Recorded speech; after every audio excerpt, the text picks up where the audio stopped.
Ito nga pala si Digibox, isang tech explorer. Ngayon meron tayo isang tanggap na unit, Asus A15 TUF gaming laptop.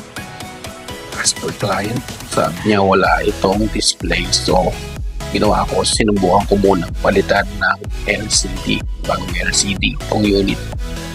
Ayan, habang pinapalitan ko nga, yan, wala siyang display. Nakikita nyo, walang display. Puro keyboard lights lang. Kaya may kamahalan din mga laptop na ganito. So, since wala talagang display, magpuproceed na tayo sa mainboard testing. So, yun na nga, upon testing, nakita natin na mababa yung voltage input sa display, 4.0 volts lang, which is dapat mga 19 to 20 volts yan. So, upon checking sa schematic diagram, nakita natin na may problema dito sa back part ng board. Hindi pumapasok yung main rail voltage papunta sa LCD.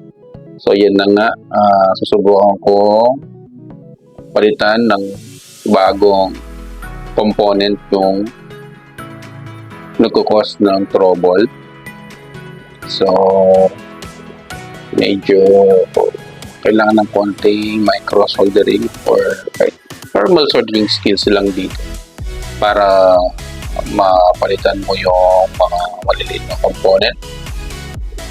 Tapos ipapalakasin lang natin yung kapit ng piyesa para magtagal siya.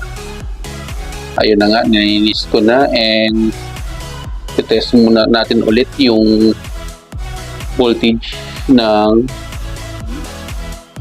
display input. So yun na nga guys, bali test na tayo ng voltage. So mag-input na ako ng charger sa board. So magiging live board na to, live board testing. So ingat lang kasi magkakaroon na yun ng 19 volts. So ingat lang sa pag-handle ng mga ganitong testing. Kailangan natin matest kasi na live yung board para malaman natin operating talaga yung or meron ng input voltage dun sa LCD connector. Ayun na nga, upon testing, good! Meron na tayong 20 volts. Good job! So, yun na nga, nakuha natin yung desired operating voltage dun sa LCD connector. So, i-assemble ko na to. Siguro magpa-partial assemble muna ako para lang makapag-test na laptop or ng unit na to kung okay na siya. Ito nga, mag-assemble na tayo dito. Yung battery, laging pinakauling dinalagay.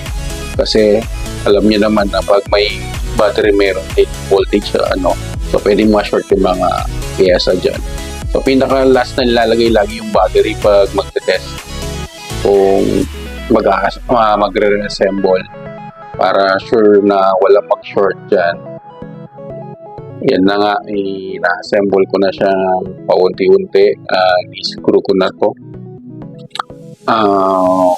Yan, i-assemble na natin siya.